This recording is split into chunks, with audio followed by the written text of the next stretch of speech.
entonces pasamos a la segunda parte del programa. Vamos a tener el panel en estos momentos.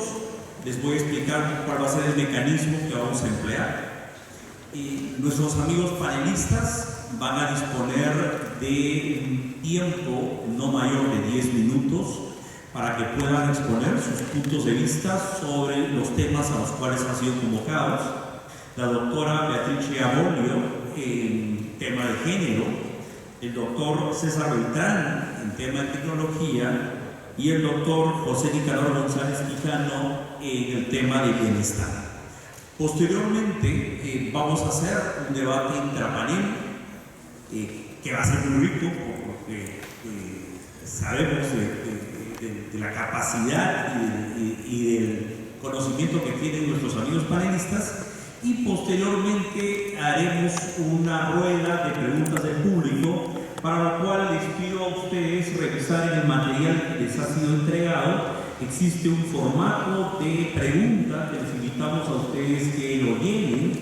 No se olviden de señalar ahí hacia quién de nuestros panelistas o a nuestra conferencista magistral va a estar dirigida la pregunta, y traten de ser bastante concisos en sus preguntas, por favor.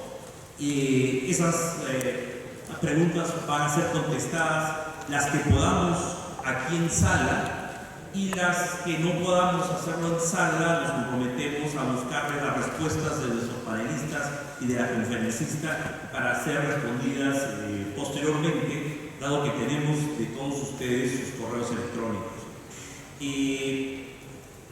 Quería simplemente hacer mención que Concepción nos había descrito algunas de las publicaciones del Millennium Project. Ella ha tenido la gentileza de traernos algunos ejemplares, porque cada vez que se mencionan hay el interés de algunos de los amigos de querer tener estos productos en físico. Aquí tenemos nosotros el estudio del trabajo de la tecnología al 2050, y tenemos también esta gran obra importantísima para el conocimiento de los estudios del futuro, que es Futuros, el diccionario enciclopédico mundial sobre perspectiva. Los que estén interesados en tener copias de estos productos, por favor, los podemos publicar, si no es hoy día, más tarde, en el transcurso de los próximos días, porque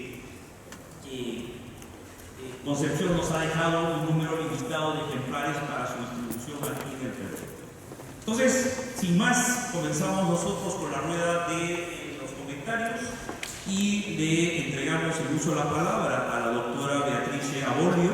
Tiene una presentación, entonces le pedimos que por favor, si gusta acceder al podio para que pueda manejar su presentación. ¿Sí? Entonces, Meilín, por favor, ¿puedes cargar su presentación?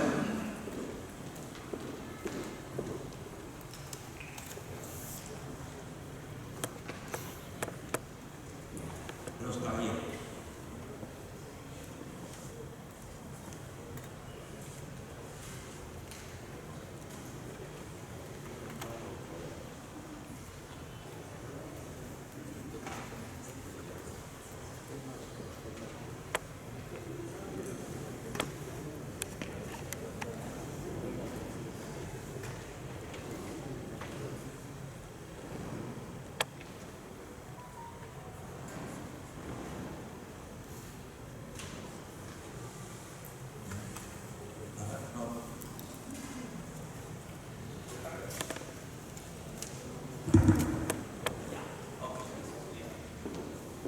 Muy buenas noches, muchas gracias ante todo por esta invitación, y muy retadora la presentación de Concepción respecto a los retos del futuro, ¿no? Muy bien, vengo en representación del Comité Pro Mujer de Concitec. Este es un comité que ha sido creado por iniciativa de la dirección de la presidencia de Concitec, la doctora Fabiola, con la intención de establecer y proponer aspectos puntuales que tengan que ver con la participación femenina en ciencia, tecnología e innovación. un comité conformado por 10 investigadoras en diferentes áreas y quienes venimos trabajando desde el año pasado en los diferentes aspectos que tienen que ver con la mujer dentro del aspecto de la ciencia en particular. La participación de la mujer, como muy bien Concepción nos ha dado la data, bueno, la realidad es bastante clara, pero traigo algunos datos complementarios que tienen que ver específicamente ya con la mujer en ciencia, que es la menor participación de la mujer, ¿no? Entonces, la participación de la mujer en este ámbito de ciencia y tecnología, lo cual constituye varios de los retos que ha puesto el milenio, porque en realidad transversalmente tiene que ver con varios de estos retos, normalmente son visualizados bajo esta perspectiva de embudo de alguna manera. Es decir, nos enfrentamos a retos en términos de el acceso de la mujer a estos aspectos de ciencia y tecnología, o sea, estamos hablando de niñas, jóvenes a nivel escolar que deciden cuál es su futuro en esa etapa de la vida. Segundo, nos estamos refiriendo ya a las mujeres que están dentro de algunos ámbitos relacionados con ciencia y tecnología, que es lo que se llama la participación o persistencia, como algunos lo denominan.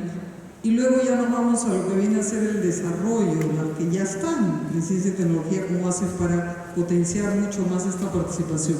Entonces, ¿por qué se habla del embudo? Del embudo porque entran muchos y terminan pocos, y en realidad yo diría que la realidad nacional es que entran pocos y terminan menos todavía, ¿no? En realidad, ¿no?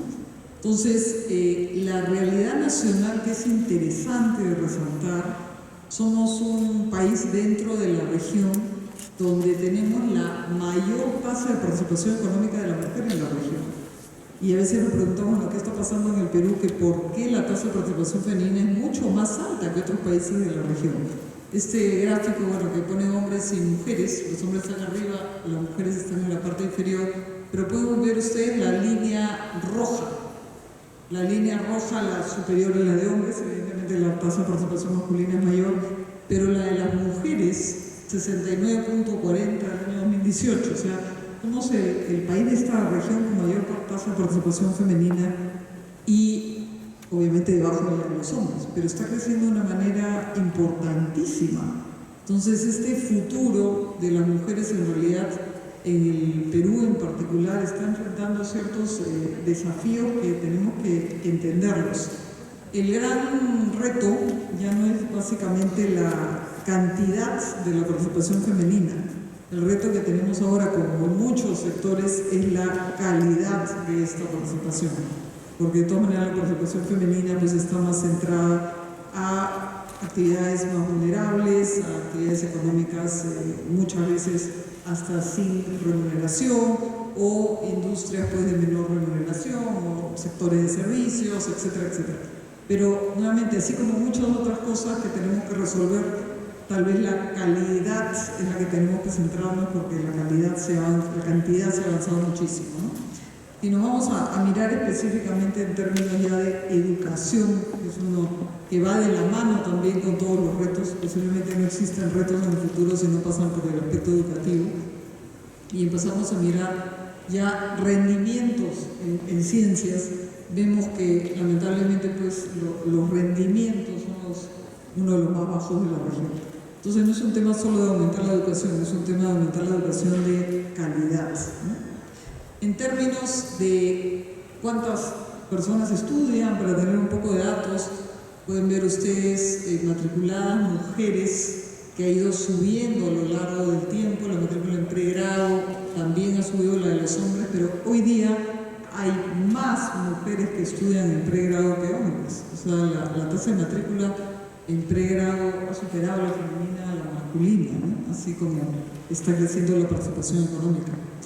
Pero si ya nos vamos exclusivamente a mirar temas de ciencia y tecnología, ahí es donde se reduce tremendamente. Y de los datos que tienen acá, del total de estudiantes universitarios, la mitad fueron mujeres en el 16. Pero de todos los matriculados, el 32.9% se matricularon en carreras vinculadas a ciencia y tecnología. O sea, la tercera parte, si lo queremos hacer así. Pero las mujeres son el 29% de la tercera parte.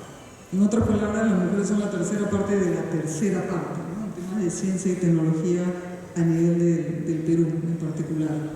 Y si vamos a ver profesionales, bueno, ya se reproducen la misma tendencia, y si vamos a mirar investigadoras, pues también en la misma tendencia. O sea, son pocas, está claro que son pocos en general y son pocas también.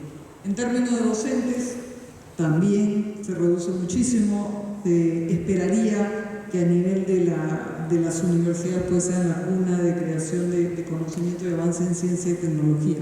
Pero hay mucho que trabajar en términos de género todavía en este ámbito. Pero todo pasa por este embudo, porque si no hay un acceso, evidentemente una persistencia y un desarrollo no se va a dar. Entonces hay que ir desde la base.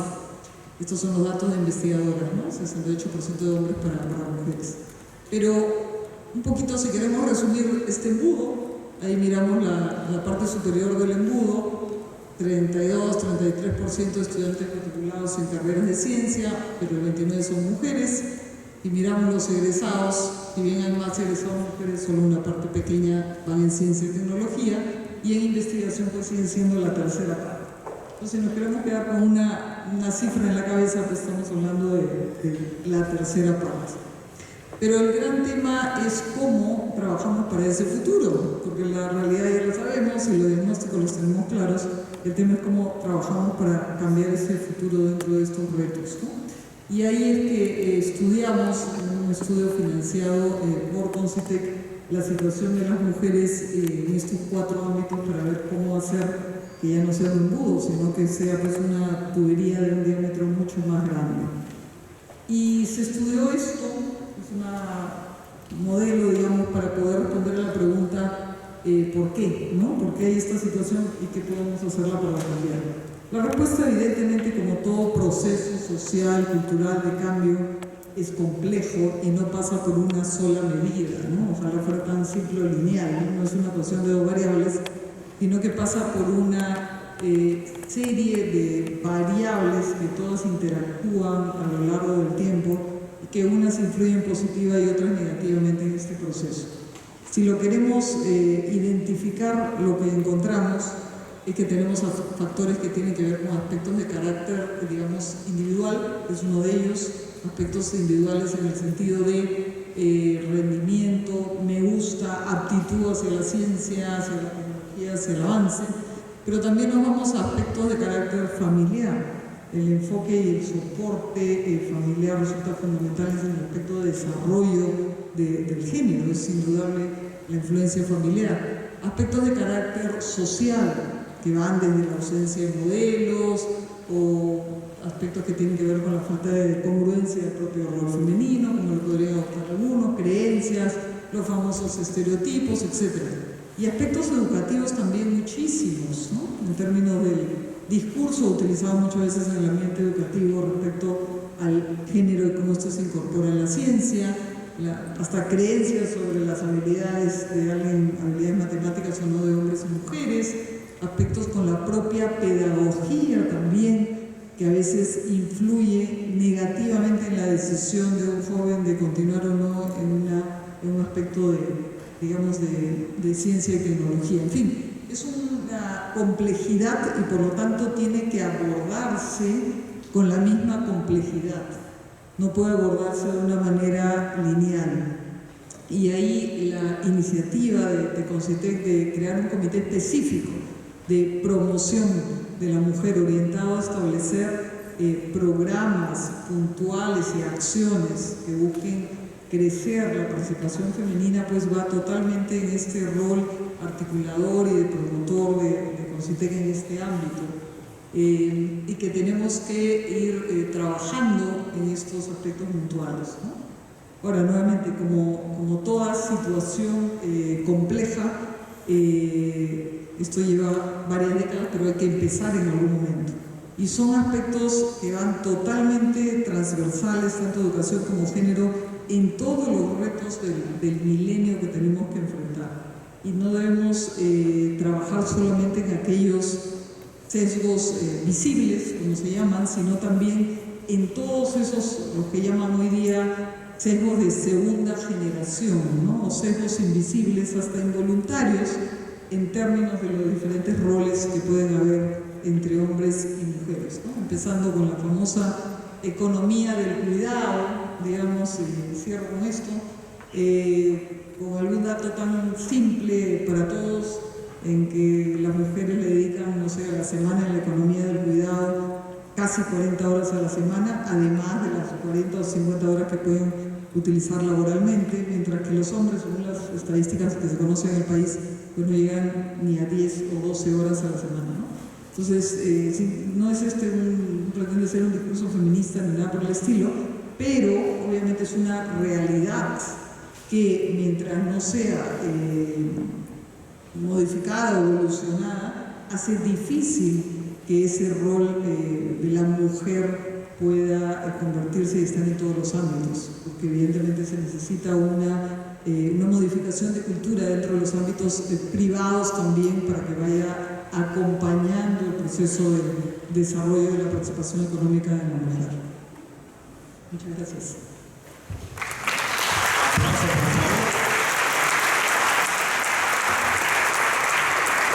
Muchas gracias, doctora Bobbio. Y ahora pasamos a conversar sobre el tema de tecnología con el doctor César Beltrán. ¿Puedes cargar la presentación, Melín, por favor?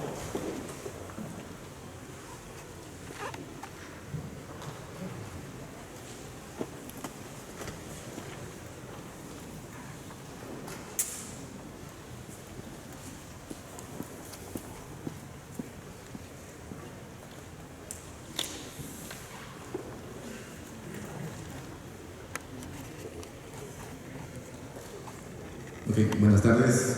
Primeramente agradecer a Fernando por la invitación y también a Concitec por la organización de este evento. Lo que yo quería un poco presentar era básicamente de lo que es la inteligencia artificial, porque, bueno, como ustedes han visto en mi biografía, lidero el grupo de inteligencia artificial de la PUC, y cómo es que estamos nosotros como país en sí, ¿no?, frente a esta tecnología. Y la manera que vamos a ver al final, ¿no?, que es una tecnología que la estamos viendo pasar y no somos actores directos de ello, ¿no?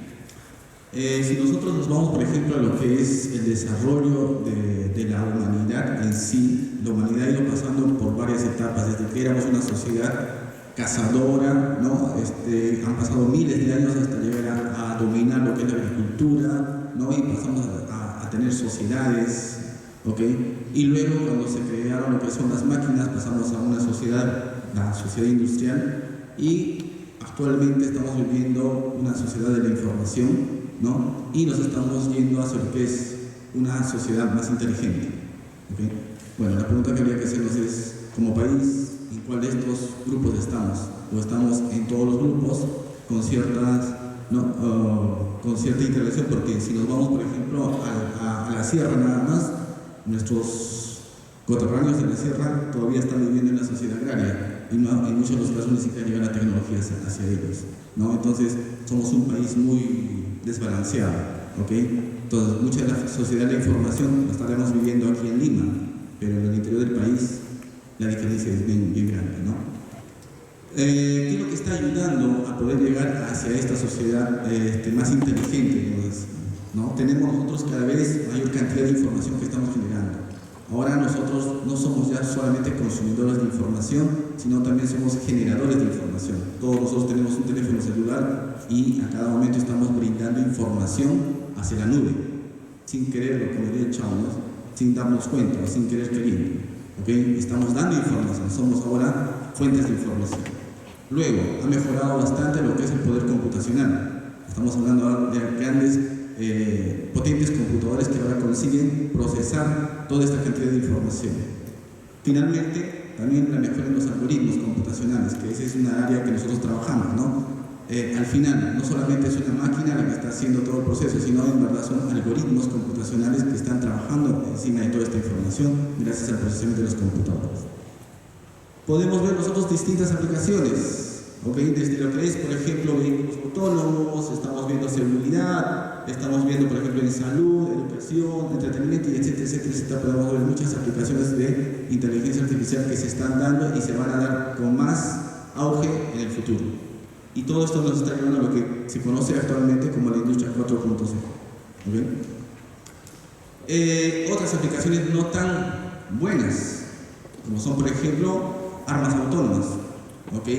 Todo lo que es seguimiento de minorías, por ejemplo, que puede utilizar la inteligencia artificial para que son detección de etnias minoritarias y poder establecer aspectos de discriminación. Y hay países que lo pueden hacer, ¿no? Y lo que también se está dando ahorita muy conocido, que son los videos falsos, los fake videos o fake faces, noticias falsas, todo creado a través de inteligencia artificial, ¿no? Ante esto, muchos de los países han dicho de que, bueno, nosotros tenemos que tratar de definir una estrategia de inteligencia artificial, estrategias nacionales. Y uno de los primeros países que comenzó fue Canadá en el año 2017. Fue el primer país en definir una estrategia nacional de inteligencia artificial. A él comenzaron a seguir toda la cantidad de países que van definiendo sus estrategias de inteligencia artificial, estrategias nacionales. ¿Okay? Acá en Latinoamérica no tenemos ningún país todavía con estrategia en inteligencia artificial. Lo que se está teniendo son proyectos para poderlos definir. Uno de los más avanzados son México, está Argentina, Chile y por ahí que Brasil también está que quiere ser, ¿no? Pero en verdad ya han formado sus comités y están trabajando en poder definir un plan nacional de inteligencia artificial. Ahora, a partir de esto, ¿qué nuevos empleos o cómo será el ciudadano del futuro, ¿no? Entonces, la idea es que no tanto debemos pensar, como dice ahí, en los trabajos del futuro, sino en verdad que tenemos que pensar en las capacidades que las personas del futuro deben tener, ¿no? Entonces, acá tenemos, por ejemplo, algunas capacidades, básicamente, como dicen, son principales factores, son 6 factores los que están en las burbujas llenas, y además tenemos algunas competencias que los ciudadanos del futuro deberían tener. Dentro de esas competencias, por ejemplo, está un área en el cual nosotros trabajamos, que es el pensamiento computacional. Es decir, hacer que las personas obtengan estas competencias. Ahora, ¿qué limitaciones tenemos en Latinoamérica para el desarrollo de la inteligencia artificial? Porque como estamos viendo, todo lo que nosotros vemos en la noticia, en la televisión, acá todos los días escuchamos noticias de inteligencia artificial, pero nos preguntamos si nosotros como latinoamericanos estamos desarrollando inteligencia artificial. La respuesta a eso es que no estamos desarrollando inteligencia artificial. ¿Y por qué? Tenemos 4 factores acá que lo detalla, por ejemplo, aquí en una revista. Falta de talento humano especializado en inteligencia artificial. No tenemos talento humano. No lo hay. No tenemos carreras de formación que lleven a lo que son la formación de especialistas en inteligencia artificial. Falta de datos para entender inteligencia artificial. Podríamos nosotros decir, tenemos bastante información, pero uno de los problemas que tenemos como países es que no tenemos la información organizada. ¿Okay? Tenemos la información, pero no la tenemos organizada. Y eso impide que los modelos de inteligencia artificial sean entrenados. Luego, desconocimiento de la inteligencia artificial por parte de los clientes. Igual, nosotros, por ejemplo, a la universidad, mi grupo viene constantemente empresas diciendo quiero aplicar inteligencia artificial en mis negocios, pero creen que comprando un software o un paquete es como comprar un paquete, eso les va a resolver el problema de la vida, ¿no? Entonces, tampoco es así, ¿no? Y dificultad para encontrar fondos, obviamente también. No tenemos como país, no tenemos una estrategia de inteligencia artificial que permita o estimule el desarrollo de proyectos y de la tecnología propia de inteligencia artificial en el país. Y por otro lado, yo quisiera aumentar aquí, no tenemos la infraestructura para poder desarrollar inteligencia artificial.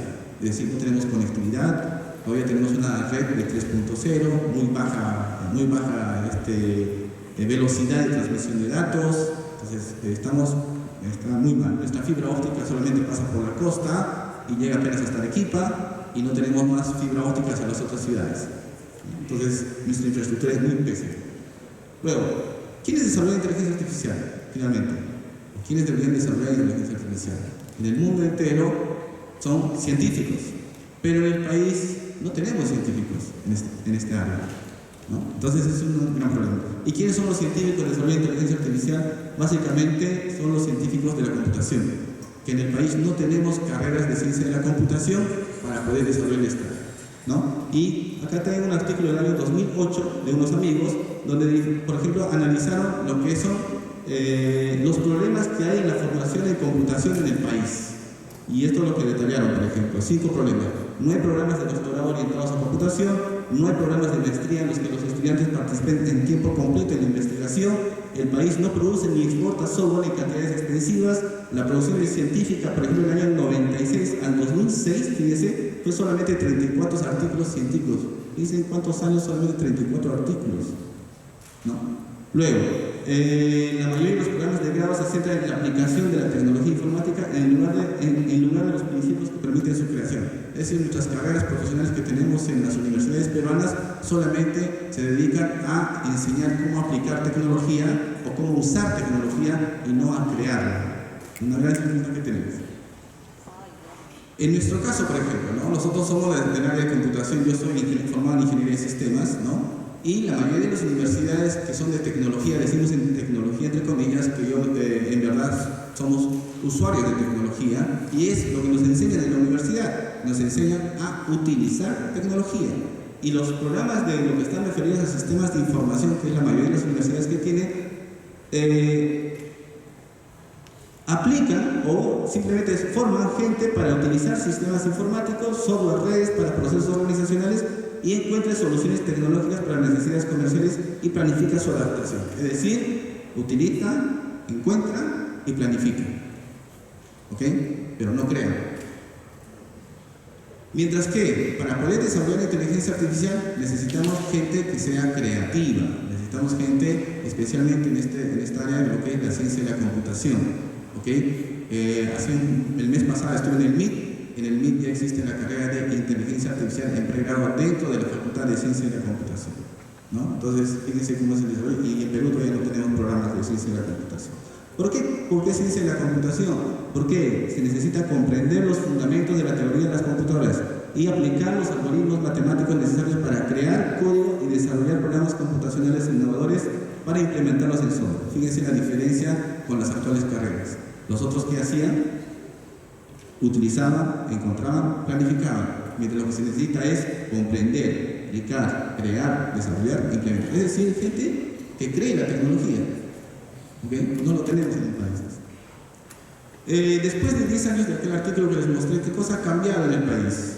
No ha cambiado mucho, la verdad. ¿No? Doctorados en ciencia de la computación solamente lo tienen 2 universidades en el país. Diremos así. La UNSA de Arequipa, que es el único programa de doctorado en ciencia de la computación en el país, con nombre propio. Aquí en la PUC, nosotros tenemos el doctorado en ingeniería y tenemos la línea de lo que es computación también. Y no hay otra universidad. Y no graduamos doctores en el área más que 1 o 2 al año. A diferencia de Brasil, que por ejemplo, doctores en ciencia de la computación salen como 1500 doctores al año. Entonces, diferencia misma. Maestrías en ciencia de la computación tampoco tenemos, ¿no? Algunas maestrías, como son, por ejemplo, tienen la Católica de San Pablo, la UNSA de Arequipa. Nosotros tenemos también la maestría en ciencia de la computación, la maestría en informática, pero con mención en ciencia de la computación, y ahora desde el año pasado la UNI ha creado la maestría en ciencia de la computación, ¿no? O sea, fíjense los casos de programas que tenemos. Luego, la educación en lo que es, por ejemplo, pregrado. No tenemos programas de ciencia de la computación en pregrado. Todos son los programas en ingeniería de sistemas, ¿no? O sistemas de información, ¿ok? Y solamente tenemos, por ejemplo, un programa acreditado en los criterios específicos. Ese es otro problema. Cuando estamos acreditando nuestras carreras de sistemas, nuestras carreras tecnológicas, las acreditamos en el criterio general, es decir, en el criterio de ingeniería.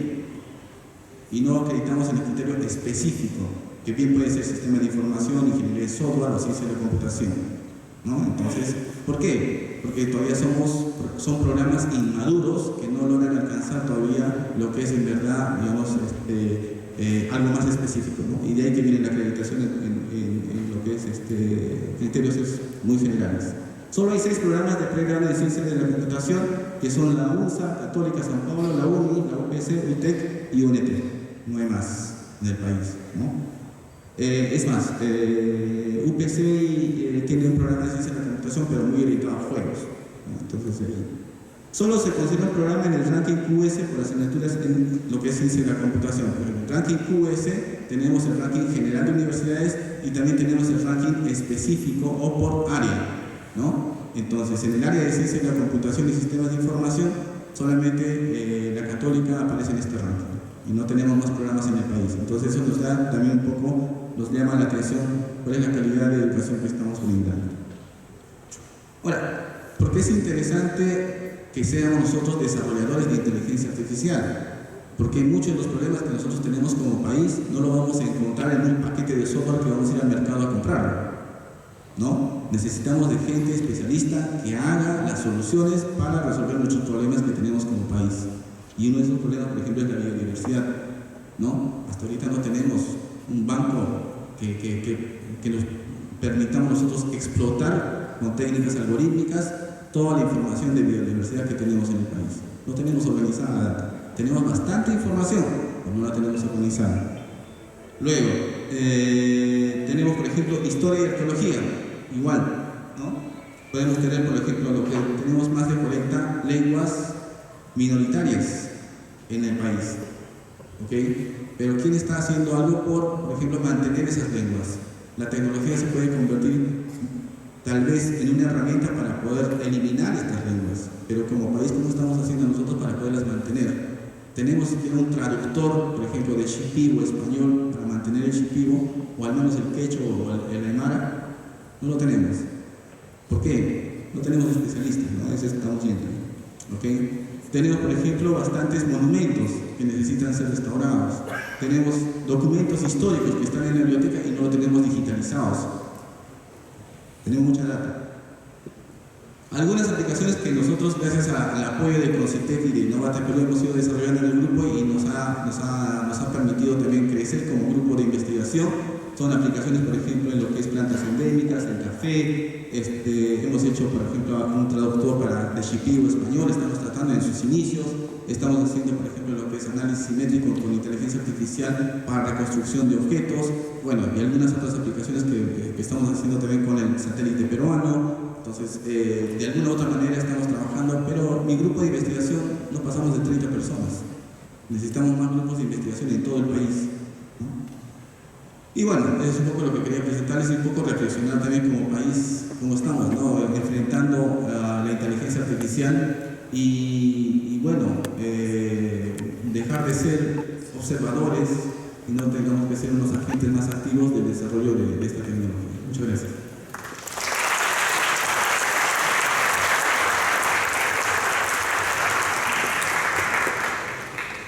Muchas gracias, doctor Beltrán. Nos ha dejado realmente, digamos, una gran preocupación de la cual vamos a comentar luego en el panel y el debate intrapanel. Ahora cedemos el uso de la palabra al doctor José Nicanor González Quijano para que nos comente cuál es su opinión sobre el bienestar futuro que podemos nosotros conseguir con los avances tecnológicos y los cambios sociales que están generando estos cambios tecnológicos. Gracias, Fernando.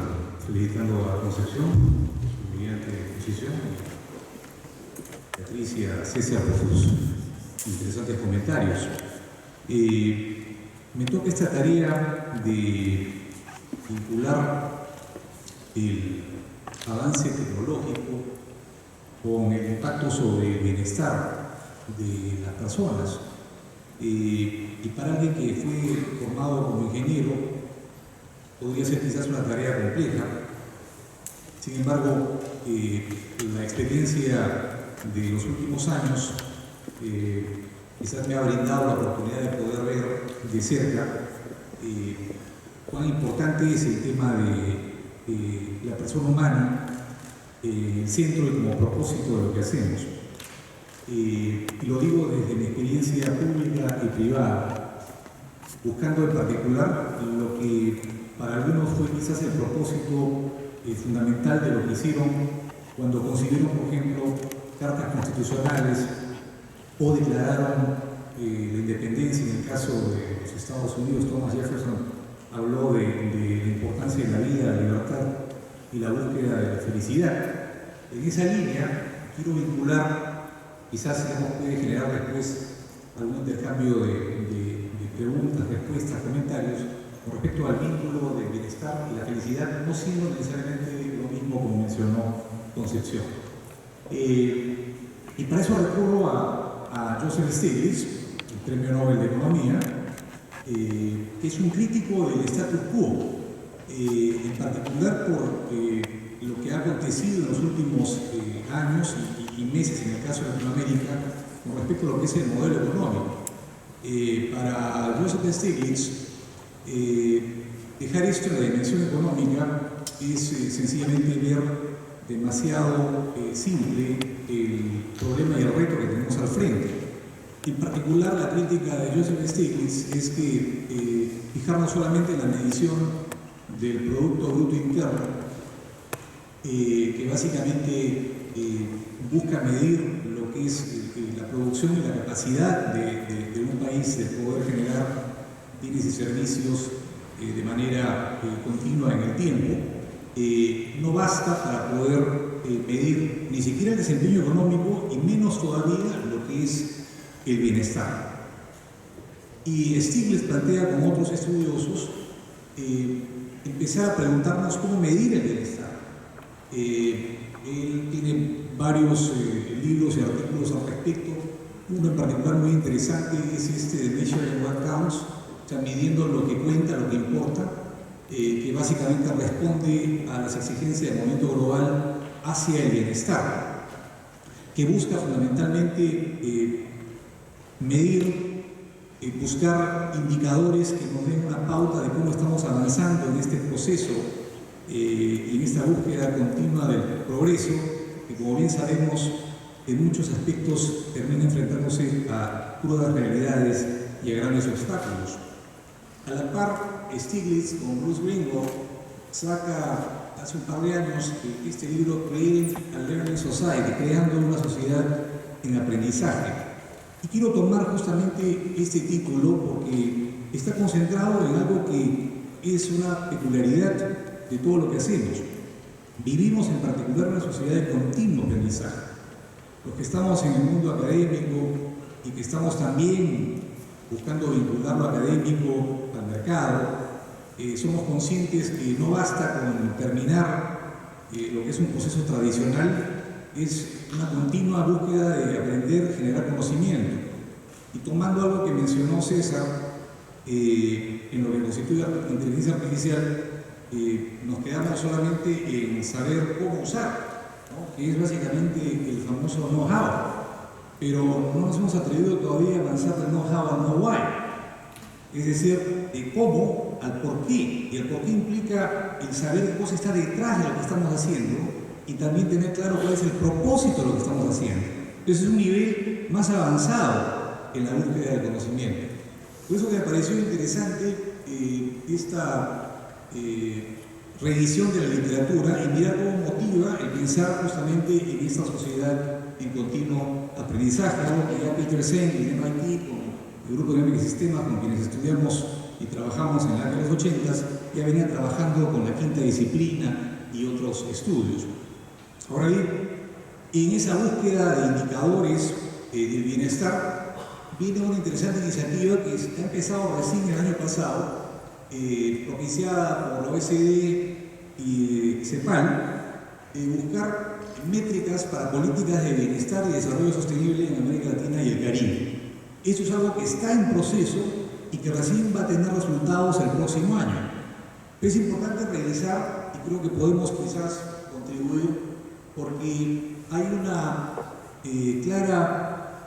claro entendimiento que la búsqueda del bienestar y el progreso no es o no debe tener un enfoque unidimensional, es literalmente multidimensional. El propio desarrollo sostenible es multidimensional y debemos buscar algo adicional a lo que tradicionalmente hemos estado sometidos, que es básicamente lo que sigue, digamos, reflejando el progreso, entre comillas, de las naciones, que pueden estar dejando a grandes grupos sociales, ¿no?, muy detrás, generando justamente asimetrías que luego pueden ser bastante complicados cerrar, es decir, brechas que van más allá, que hablamos de la brecha digital, ¿no?, y aspectos que pueden generar justamente distinciones, digamos, o diferencias muy marcadas entre grupos sociales, incluido por cierto género, ubicaciones y localizaciones regionales, en fin.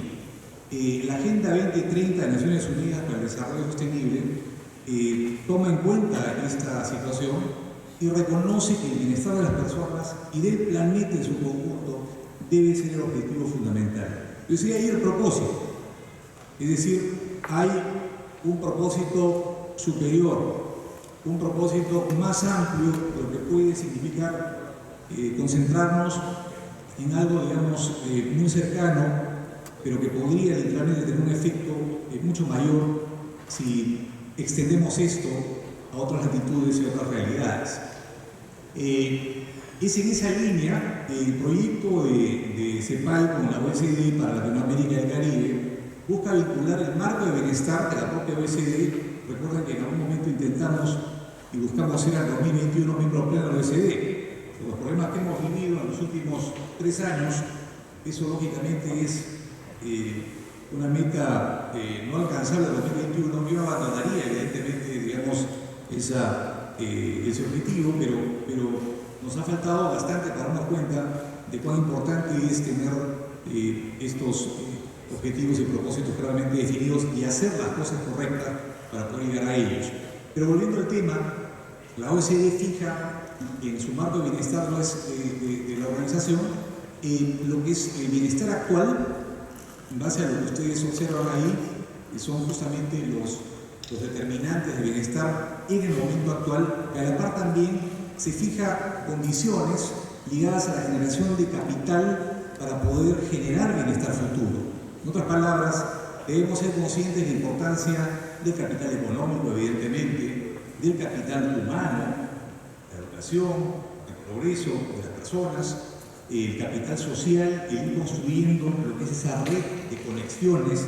No podemos hacerlo solos individualmente, tenemos que formar equipos, trabajar en conjunto, tener ideas conjuntas para desarrollar nuestra comunidad, la provincia, la región, el país, ni qué decirlo. Y a la par también tenemos que ser capaces de ir creando capital natural, que no tiene que ver con el uso de los recursos naturales, ¿no?, sino fundamentalmente entender lo que es uso racional e inteligente, que pueda al final generar progreso. Estuve hace un par de días, hace 3 días en La Libertad, inauguramos el Simposio del Agro en la Universidad Privada del Norte, en nuestra sede de Trujillo, y ahí pude visitar Olmos, una maravilla de proyecto, pero hablando desde el punto de vista agroindustrial. Algunos juzgarían, bueno, es un proyecto contaminado, pero la realidad es que tecnológicamente es una maravilla lo que se ha hecho en Olmos, ¿no? Y lo que ha conseguido para poder impulsar el desarrollo agroexportador en el norte realmente es digno de elogio. Somos hoy el país número 1 en la región de exportación de arándanos y hay investigación y desarrollo que se hace para poder generar justamente arándanos de última generación.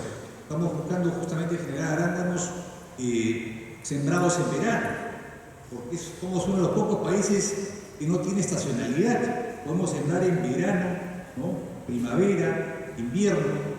Es decir, las oportunidades son inmensas, pero tenemos que pensar en conjunto.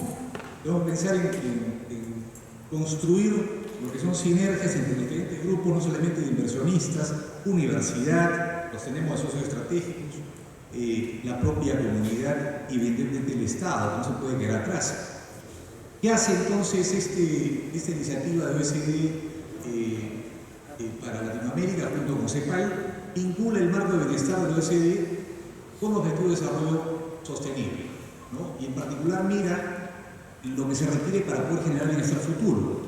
Y ustedes pueden mirar ahí, muestran evidentemente todos los objetivos de desarrollo sostenible, pero los que impactan ahí son evidentemente el clima, el estado de los océanos, la biodiversidad, la producción, mencionaba el caso de la agroindustria sostenible, se están sembrando arándanos orgánicos, si el mercado pide orgánicos, se le da orgánicos, el tema energético, el tema evidentemente del trabajo, lo que mencionó Concepción, el trabajo del futuro, el rol de la mujer, la infraestructura, que tenemos todavía una brecha enorme, que no es posible cerrarla solamente con recursos públicos, tiene que haber concurso público-privado, alianza público-privada, dejar de satanizar la relación público-privada y encontrar lo que podemos llamar quizás una APP 2.0, 3.0, que reforme la relación público-privada. Hoy día hablamos de contratos inteligentes que pueden ser utilizados,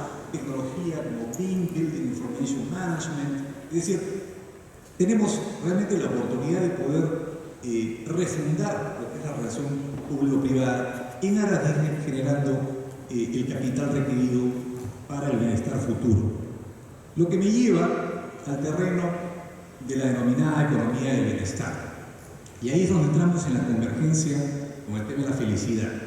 Tres autores alemanes lanzaron también hace un par de años Measuring Happiness, porque generaron justamente el interés de contribuir a esta iniciativa que inicia Joe Stiglitz, ligado justamente a la economía del bienestar, pero midiendo felicidad. Entonces ya empezaron a salir los rankings de felicidad, ¿no es cierto? Entonces ahí están de 2018 los países más felices y los países menos felices. Y podrían ustedes ir sacando conclusiones con respecto a lo que caracteriza a los países más felices respecto a los países menos felices. Si ustedes observan la izquierda, me voy a ir de frente a los más felices. Yo creo que la derecha y los menos felices se han dado cuenta de dónde están, ¿no es cierto? Gran nivel de conflicto, pobrísima gobernanza, conflicto social intenso, pocas posibilidades de entenderse entre grupos internos que requieren intervención foránea para poder poner orden y tratar de enrumbar las cosas. Hay figura Haití que tiene intervención en Naciones Unidas hace tiempo. Pero miren ustedes, observamos por el lado de los países más felices. Observamos, si ustedes me siguen, eso es ya lo último, 2019, Finlandia, Dinamarca, Noruega, Islandia, Países Bajos, Suiza, Suecia, ¿se dan cuenta? Son los países nórdicos. Los países nórdicos desarrollaron un modelo que generó justamente la explicación, digamos, del famoso estado del bienestar, ¿no? Y podemos sacar conclusiones. No pretendo, digamos, el tiempo es limitado, pero quizás en la interacción podríamos explayarnos. Evidentemente hay un rol que tiene que jugar el Estado, pero también está siendo consciente los países nórdicos que es importante encontrar un equilibrio entre el Estado y el mercado, y mejor aún si ambos conversan entre sí, si ambos convergen tecnológicamente, si ambos convergen económicamente, si ambos convergen científicamente. La productividad tiene una brecha también. Está probado que la productividad privada es siempre mayor que la productividad de los estados. Y si no se preocupan los estados y los gobernantes en concentrar esfuerzos en mejorar su productividad como gobierno, vamos a tener un problema, porque no va a haber justamente esa convergencia que es necesario que exista, en este caso entre lo público y lo privado. Y ese es el rol del gobernante. Seguramente que Concepción tocará el tema del mínimo ingreso universal, ¿no? Un tema también fascinante, de mucho debate. Yo encuentro que efectivamente tiene sentido pensar al respecto en la medida que esté vinculado al trabajo, porque no hay nada más digno para un ser humano que sentir que puede accesar al trabajo con las cualidades y capacidades que tiene y ser debidamente remunerado por ese trabajo, ¿no? Créanme, he visto en el caso justamente que les menciono en el norte, el orgullo de las trabajadoras mujeres en lo que es esta actividad de agroexportación, y son una maravilla. Y los gringos inversionistas en estos proyectos que están ahí, en el proyecto Olmos, están felices porque encuentran una cultura de trabajo, una concentración en sus actividades que no las han encontrado en otro lado. Felices. Entonces, podemos encontrar aquí oportunidades inmensas, y aquí quiero vincular esto con lo que es tecnología. En aras de mirar, digamos, cómo convergemos entre lo público y lo privado, hay que ver también temas que bien mencionó César, de inteligencia artificial. Yo estoy siguiendo de cerca el tema de tecnología blockchain, porque me interesa el punto de vista de trazabilidad y porque tiene mucho que ver con contratos inteligentes. El problema del ser humano es que efectivamente todos somos imperfectos. Entonces van a haber situaciones en las que por ciertas circunstancias puedan haber desviaciones. Pero inmediatamente hay que corregirlas porque no podemos realmente apartarnos del rumbo trazado y el propósito que perseguimos. Lógicamente nadie quiere que las desviaciones se vayan hacia situaciones reñidas con la legalidad. Pero para eso, la imperfección humana requiere también de monitoreo y control. Blockchain nos da trazabilidad. Así como trazamos productos agrícolas, podemos trazar transacciones. Por ende, si yo tengo un contrato inteligente, uso blockchain para asegurar que efectivamente se haga tal cual ha sido establecido contractualmente y que no haya desviaciones, ¿no? De esa manera le quito o reduzco la discrecionalidad del individuo y aseguro que esto tenga efectivamente un camino hacia objetivo fijado.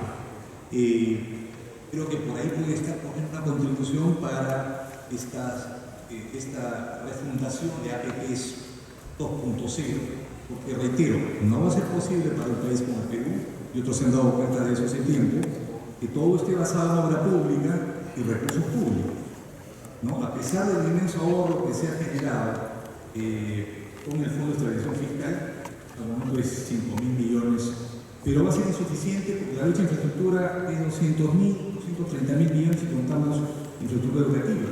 Entonces es imposible que pensemos que solo con recursos públicos va a ser posible cerrar esa brecha, incluido la plataforma tecnológica.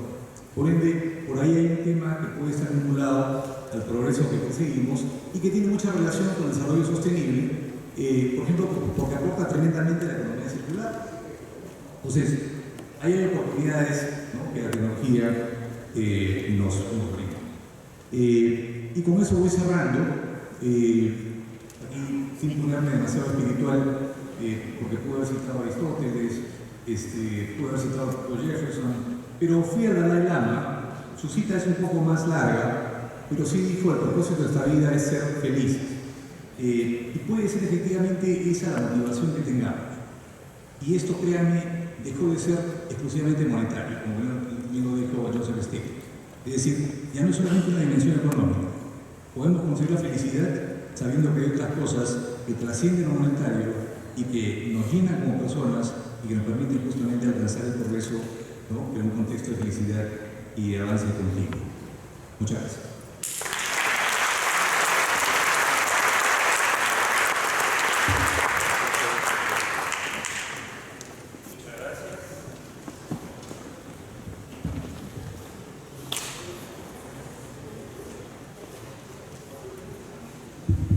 Muchas gracias, doctor González Quijano. Y ahora, según el programa, pasamos a lo que sería el debate intrapanel.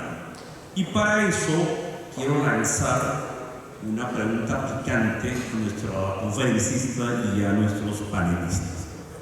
Quiero regresar al motivo por el cual estamos reunidos el día de hoy. Estamos reunidos aquí para celebrar el Día Internacional del Futuro.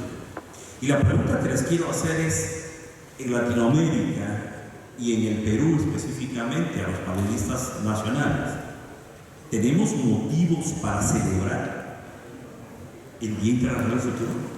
¿Tenemos esperanzas de un futuro que nos permita celebrarlo, quizás mirándolo con el horizonte del año 2030, que es el horizonte que nos hemos impuesto todo el mundo para resolver nuestros problemas de desarrollo sostenible?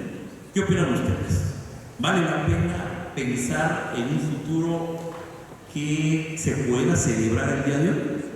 Entonces pasaríamos con el uso de la palabra primero con Concepción y después vamos cediendo el uso de la palabra en sentido horario. Yo creo que sí. Yo también, ya haciendo referencia al Dalai Lama como último, diría que hay una famosa gurú que habla de que tenemos que empezar a contar con nuestras bendiciones. Y la primera es que no estamos en guerra. Estamos aquí intercambiando impresiones sobre cómo construir mejor las acciones cotidianas para tener un futuro muy provisorio. En lo personal, yo puedo decir que en el caso de México estamos atravesando una de las etapas políticas más difíciles. En muchos años no habíamos tenido una recesión, no habíamos tenido tanta gente en el mundo del desempleo, y sin embargo han surgido nuevas esperanzas, nuevas iniciativas. La gente no se ha contraído ante esta situación, está con acciones muy claras de cómo quiere triunfar, independientemente de que tenga o no un jefe, busque su camino hacia generar sus ingresos económicos y su bienestar. El camino no es tan sencillo, pero de todas maneras está en su proceso, y lo que yo destacaría como más relevante, siempre existe la motivación de que tenemos nuevas generaciones detrás de nosotros que se merecen un mejor país.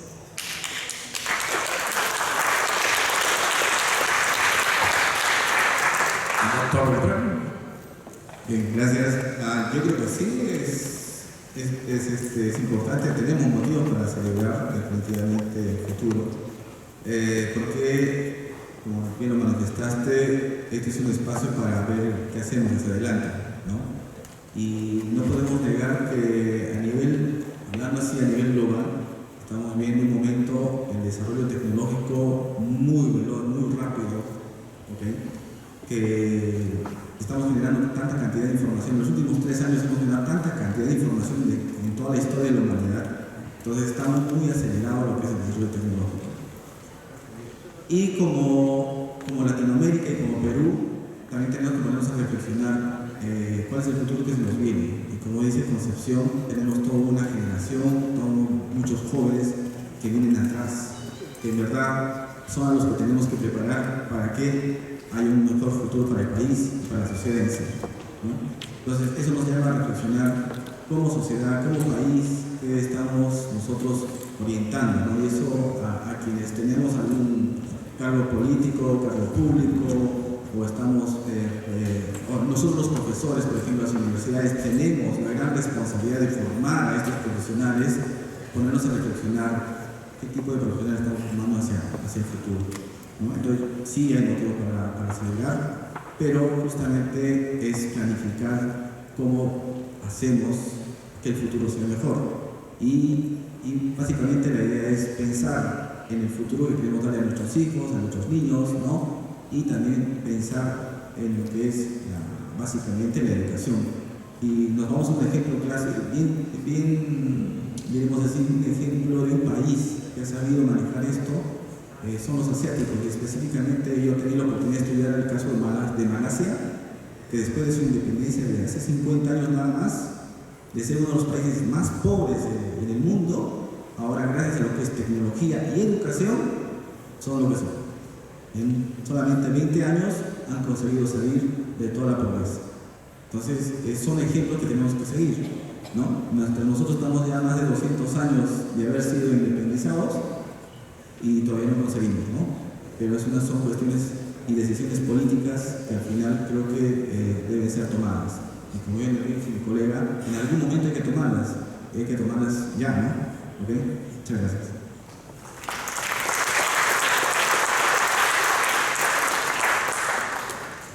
En mi opinión, además de una celebración, es un día de reconocimiento o reflexión, finalmente es lo que buscamos, para ver si estamos construyendo ese futuro en la línea que esperamos.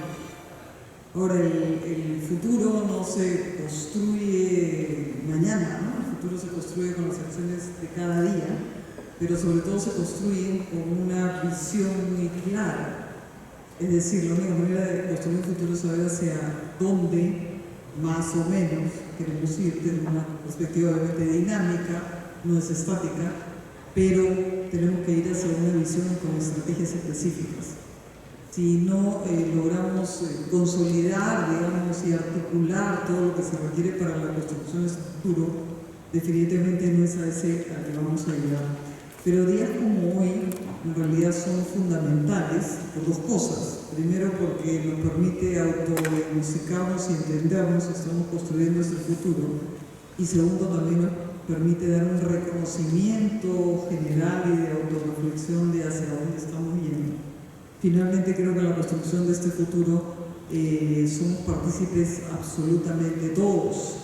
Y no es una construcción de un futuro que esté solamente en autoridades políticas, autoridades económicas, etc. Todos somos partícipes de uno y otro sentido, en el ámbito público y mucho también en el ámbito privado, de la construcción de este futuro y de este bienestar efectivamente como objetivo general como sociedad en el mundo. Así que yo quisiera, digamos, más que festejar, quisiera trasladar esta responsabilidad a todos de la construcción de nuestro futuro y de las generaciones que vienen, ¿no? Gracias.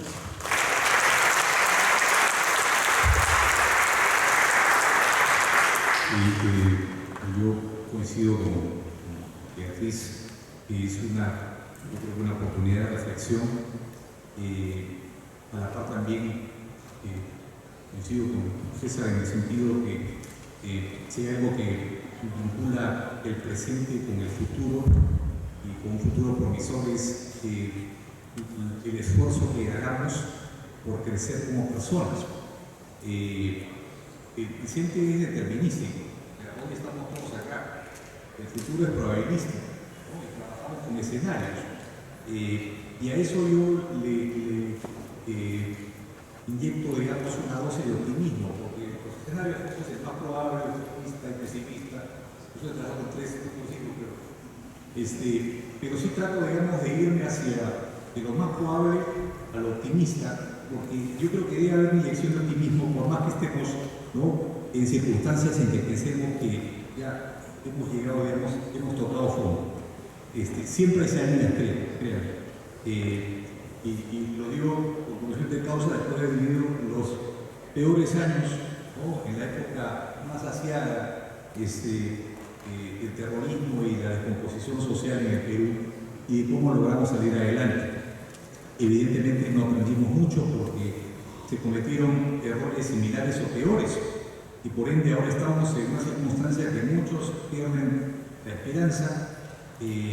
Conozco de familias que dijeron no va más esto, no vamos, pero creo que hay que pensar de manera optimista. Para empezar, para mí es optimista pensar en 2021, porque sé que vendrá un nuevo gobierno con nuevas personas entusiastas, con ideas quizás más claras. Por lo menos tengo esa expectativa, ¿se dan cuenta?, ¿no? Y en esa línea, en la medida que logremos aunar esfuerzos, como lo dijo Beatriz, creo que vamos a estar caminando hacia un futuro mejor. Muchas gracias, doctora. Y por la hora voy y por respeto a los asistentes que nos han abrumado con sus preguntas, vamos a pasar ya directamente a las preguntas del auditorio. Y he tratado de hacer la mejor selección posible para balancear las preguntas que indudablemente pues, la mayoría estaban dirigidas a Concepción. Y quisiera comenzar, Concepción, con una pregunta que nos hace una persona joven, y dice así: hoy en día los millennials no toman conciencia sobre el futuro inminente que se nos aproxima. Yo como millennial me he dado cuenta dentro de mi círculo social, educativo y laboral. Me preocupa que estando en estos momentos primordiales para un futuro, nuestra siguiente generación no lo tome en cuenta. Usted, como presidenta del Nodo Mexicano Millennium Project, ¿cómo difundiría este extraordinario trabajo para que toda la generación millennial pueda formar parte del futuro con sus ideas y éstas se puedan concretar para la realización humana? Muchas gracias por la pregunta. Y tengo varias formas de responderla. Pues yo soy abuela y tengo nietos millennials. ¿Cómo me acerco? ¿Cómo me comunico con ellos? ¿Cómo los invito a compartir estas grandes inquietudes para construir el futuro? Y la gran sorpresa que me encuentro es que todas las herramientas tecnológicas que tienen a su alcance son muy útiles para poder estar informados. Evidentemente que hay varios niveles para trabajar lo que es el futuro.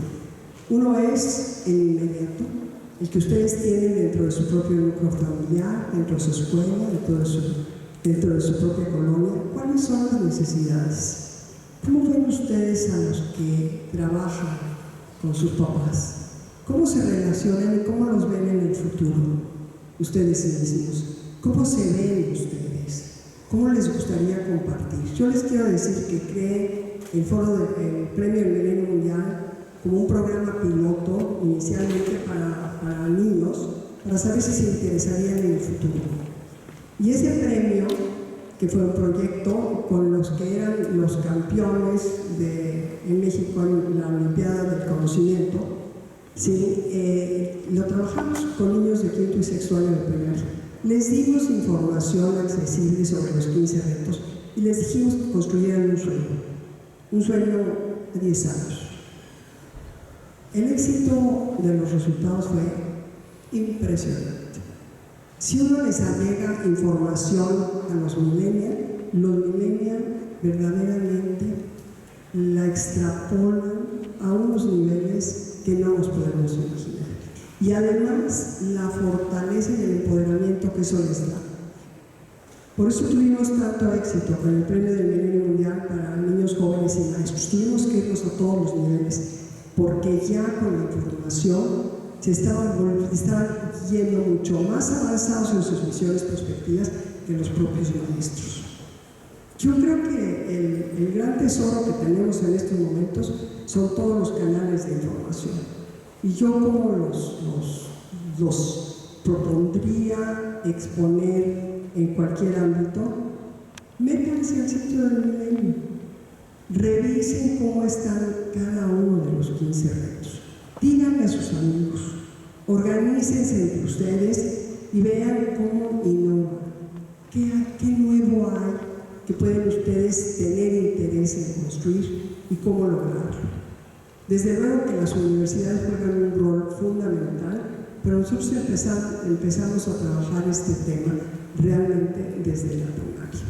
Sí. Espero que, y yo veo dentro de los grandes programas de educación que tiene la propia UNESCO, trae el tema de la perspectiva dentro de un nuevo sistema de aprendizaje que es muchísimo más eficiente y mucho más práctico. Y ustedes, después de esta conferencia, con mucho gusto pueden acercarse conmigo, sigamos platicando sobre el tema, pero sobre todo les puedo dar también toda la información y todas las experiencias que hemos tenido muy exitosas con los jóvenes.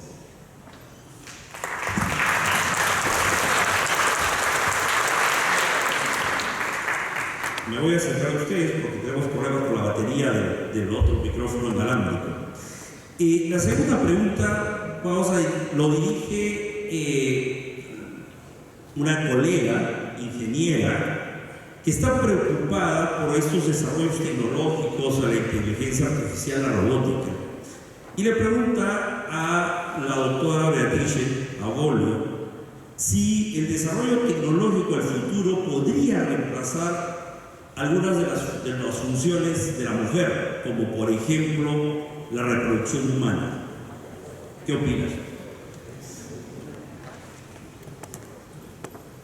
No es tan fácil la pregunta, pero a ver, yo lo primero que quisiera que reemplace son las tareas domésticas de limpiar, cocinar y toda la cosa del cuidado. Efectivamente, los alcances de la tecnología nos llevan también a una reflexión de hasta cuál es el límite, digamos, o un análisis de cuál puede ser o no el límite de este desarrollo tecnológico en el factor humano en realidad. Y tal vez es una respuesta no respondida todavía totalmente.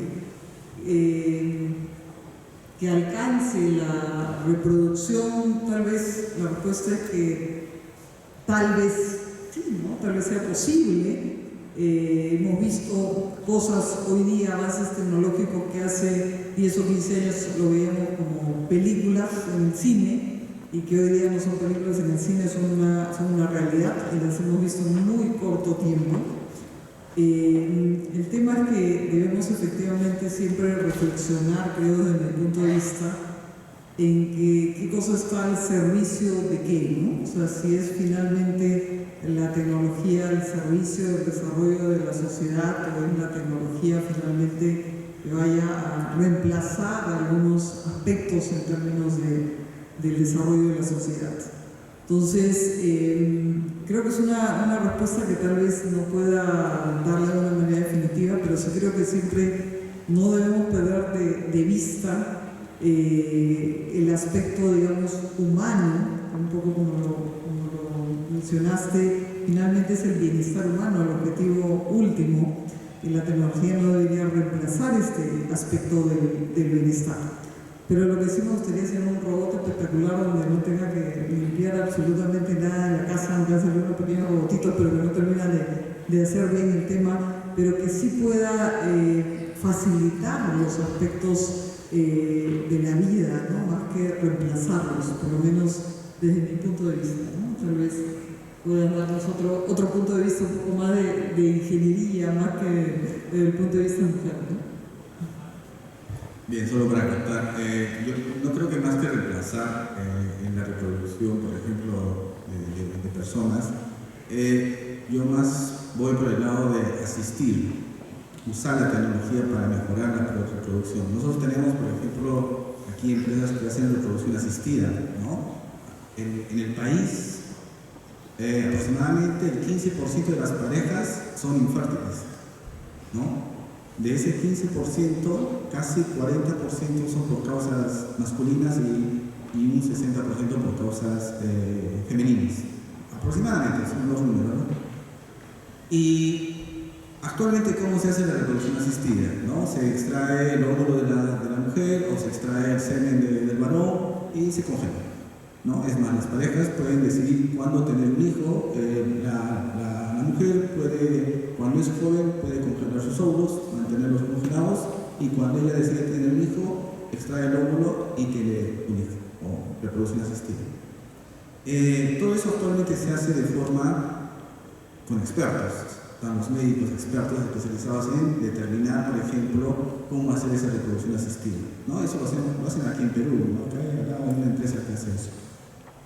La cuestión está cómo es que la tecnología ayuda a ello, ¿no? Por ejemplo, cómo determinar cuál es la célula espermática que en verdad va a fecundar el óvulo, ¿no? Y eso actualmente se hace por expertos, es decir, agarra y mira en el microscopio y determina, esta célula espermática es la que va a ser.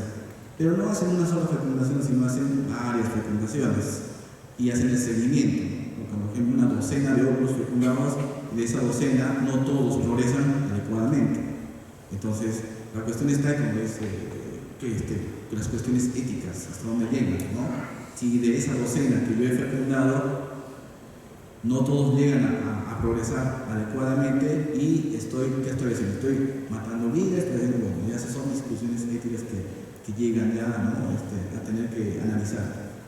¿Okay? Y más allá también del otro aspecto, si va a reemplazar algunas tareas, yo creo que sí va a reemplazar muchas tareas operativas, y tal vez ahí va mi temor, y por eso que en mi presentación he sido más que alarmista, yo creo que soy un poco más realista. ¿Por qué? Porque los países tercermundistas van a ser los más afectados justamente en este reemplazo de tareas operativas, ¿no? Y cómo nos estamos preparando para eso, ¿no? ¿Por qué? Porque muchos robots, muchos algoritmos van a reemplazar muchas de esas tareas operativas que nosotros actualmente hacemos. Entonces, la idea está en que tenemos que hacer de la tecnología una herramienta, algo que nos sirva, ¿okay? Pero también, por eso también incidía mucho en lo que es la educación. Tenemos que estar preparados, tener una mejor preparación en la educación para no ser reemplazados por una máquina, ¿no? Entonces, esa es la idea. Gracias. Esa ha sido una respuesta al limón de todos nuestros panelistas. Entonces, aquí le hago una pregunta al doctor José González Quijano. ¿Qué actividades desde la sociedad civil generarán más aportes positivos al 2030 y 2050? ¿Qué más debe hacer la sociedad civil para lograr los mejores resultados? Pero ahí tomo también un tema que tocó Concepción, que es la innovación social. Podemos ser emprendedores sociales. Quizás estamos más sesgados al emprendimiento clásico de tipo empresarial, pero podemos tener espíritu emprendedor para resolver problemas de interés público. Entonces, por ese lado va la contribución de los próximos años. Yo he visto, lamentablemente, la mayor cantidad de incubadoras y aceleradoras están ligadas justamente a emprendimientos de tipo privado. Aunque no debe decir lamentablemente, me parece genial que sea así. Pero sí me refería, digamos, al tema que quizás podríamos impulsar más emprendimiento social y ayudar desde fuera, que creo que ahí hay un rol importante para los ciudadanos comunes y corrientes como nosotros, en donde sin necesariamente tener un cargo político ostentoso podamos contribuir. El tema está que nos escuche. Entonces, por ahí también hay canales que podríamos impulsar para asegurar que el burócrata o el político pueda escuchar y pueda contribuir a canalizar estas ideas y llevarlas a la acción. He estado, digamos, también mirando algunos temas ligados al tema, a lo que es reforma política, y la reforma política, nadie habla de lo inmenso que podría ser el beneficio si introdujéramos tecnología en la reforma política. Es decir, estructura organizativa para un nuevo Estado, pero también un Estado proclive a la tecnología. Yo miro, seguramente algunos de ustedes, o quizás la mayoría, están familiarizados con los estados digitales, ¿no? El caso más plausible es el de Estonia, ¿no? Que es e-Estonia, ¿no? Dash Estonia, ¿no? En los últimos menos de 20 años ha logrado convertirse en una nación digital. Y es fabuloso, o sea, hay obviamente preocupación también porque se trata de proteger también intereses y particularidades que corresponden a la persona humana. Es decir, no se podría pensar que cualquiera podría accesar a datos de tipo médico, pero hay compartimentalización tecnológica, pero hay también mucha transversalidad y compartir información para asegurar que lo que se le brinda al ciudadano lo acompañe a lo largo de su vida, ¿no? Trazando aspectos de salud, de educación, de trabajo, de acceso a servicios. El Estado ahí, por ejemplo, ha logrado cerrar la brecha de productividad con el privado. Entonces, creo que ahí hay un ejemplo muy interesante en lo que es el índice de evolución digital. Chequeen ustedes, que lo hace el Fletcher School of Law and Diplomacy en la Universidad de Tufts. Van ploteando países. Evidentemente, apenas mirar a los países latinoamericanos, particularmente a Perú, bastante retrasado en lo que es el índice de evolución digital. Esa, por ejemplo, es otra tarea de los gobiernos, ¿no? O sea, no basta con hablar y discutir y decir que estamos bien, que caminamos hacia el futuro. Hay que empezar a pensar también de manera agresiva, disruptiva, transformacional, que permite introducir, ¿no?, estas herramientas y asegurar que haya emprendimiento social desde dentro y contribuyendo nosotros con un mejor gobierno. Muchas gracias, doctor González Quijano. Y aunque me están haciendo algunas señas ahí de que debería cortar, no quiero hacerlo porque tengo una pregunta explosiva para todos los panelistas y para Concepción. Entonces, les voy a pedir, sí, que sean breves en las respuestas y que aquí sí no habría orden en las respuestas, sino quien quiera coger el guante primero tiene todo el derecho para coger el micro. Y la pregunta es muy interesante, dice: mi pregunta es inversa. No me preocupa cómo será el futuro, sino qué cosas no cambiarán y seguirán siendo los pilares del desarrollo humano. ¿Ya? Yo creo que los valores. Yo creo que los valores inclusive los vamos a ir perfeccionando y los vamos a ir afinando. ¿Sí? El tener una vida ética, una vida de respeto entre nosotros, nos va a sembrar el presente. Para aquellos que no creen o no quieren construir un sueño, está bien, pero es tan bonito soñar y soñar positivamente. Simplemente lo que yo invito y siempre he invitado a los jóvenes es construyan un proyecto. midan qué es lo que van a empezar a hacer hoy para alcanzar ese sueño, ese proyecto dentro de 5, dentro de 10 años. Pero empiecen hoy. Y entonces ustedes van a ser sus propios evaluadores de su propio desarrollo. Y eso nunca va a cambiar.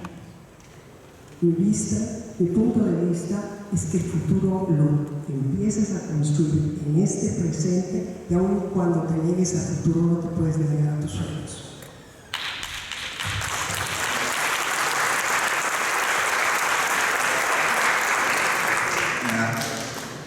Yo creo que pensar en el futuro es parte de nuestra evolución, ¿no? Porque siempre tratamos de mejorar. No preocuparme por el futuro sería contraproducente, me parece, ¿no? Mismo porque todas las personas hacemos planes, ¿no? La cuestión está cómo es que nosotros reaccionamos si logramos en esos planes. Y otra cuestión es si las personas, por ejemplo, cómo enfrentamos el futuro. Si enfrentamos de forma inmediata, es decir, somos reactivos, estamos resolviendo problemas del momento, o es que somos prospectivos, digamos, hago planes por un año y digo, ¿qué voy a hacer durante este año? Y me planifico y voy en ese sentido. El problema que tenemos en la sociedad es que en la mayoría de las veces somos reactivos, es decir, no planificamos, no vemos más allá del futuro, no nos preocupamos qué será. Y es que siempre estamos resolviendo reactivamente las cosas que están a nuestro alrededor y a corto plazo, ¿no? Entonces, pensar en el futuro sí es de planificación y eso te va a volver prospectivo. Prospectivo no en el sentido solamente para ti mismo, sino para todo el entorno que te rodea, ¿no? Entonces, yo creo que sí es importante.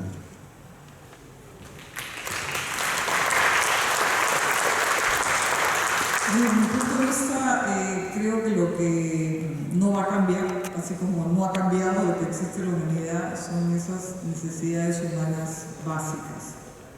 ¿A qué me refiero? Aspectos que tienen que ver con los positivos, como las relaciones de afecto, las relaciones en familia, las relaciones de sinceridad. En el sentido positivo existe la humanidad y posiblemente continúe existiendo. Y en el sentido negativo también, que cuando a veces analizamos los aspectos de corrupción, digamos, y empezamos a pensar, ¿por qué hay corrupción? La corrupción existe en la humanidad, y en realidad hay miles de ejemplos en el tema y no es una realidad específicamente de la década, ni siquiera del siglo, ¿no? Entonces, desde mi punto de vista, creo que independientemente del futuro, efectivamente, esas necesidades básicas, fundamentales y esas relaciones humanas de personas, posiblemente es lo que no cambia, ¿no? Y de repente, para decirlo hasta en un sentido de afecto, posiblemente un abrazo, en el sentido de lo que significa un abrazo, un signo de afecto entre seres humanos, tal vez eso es lo que nunca cambie y tenga la misma efecto sobre las personas, ¿no? Gracias.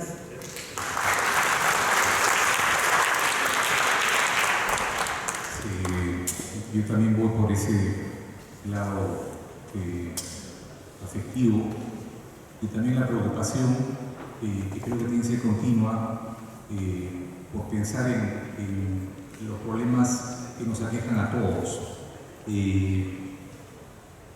Estaba mirando las experiencias recientes, por ejemplo, de escuelas y colegios verdes, en donde los niños aprenden a cuidar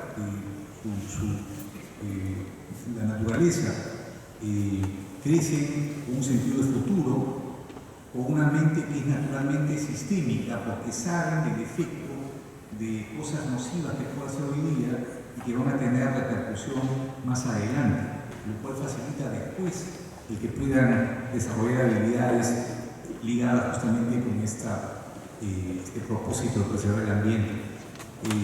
La preservación de los mares, o sea, la economía verde, la economía azul, creo que son los temas que más bien deben verse ayudados por la tecnología. Y ya que mencioné a los niños, justamente uno de los estudios recientes que se desarrollaron preguntando por el futuro de bienestar, le preguntaron a los niños de entre 11 12 años, y respondieron que querían barrios más seguros, es decir, que tuviesen barrio, que tuviesen comunidad de amigos, que tuviesen calles más seguras, colegios más seguros y espacios en las zonas urbanas que les permitan hacer esparcimiento, deporte, y son respuestas de los niños con respecto a lo que esperan, ¿no?, de los siguientes años. Creo que eso nos permite sacar conclusiones, ¿no?, y están ligadas a lo que bien han mencionado Concepción, César y Beatriz, ¿no? Ese enfoque humano, la interacción entre personas, más bien hacen uso positivo de la tecnología para crecer como individuos en la búsqueda del bienestar y la felicidad. Muchas gracias, doctor Santillano, y con esta participación damos por culminada esta parte del programa relacionado con las respuestas a las preguntas de los asistentes. Camilo, continúa tú con el programa.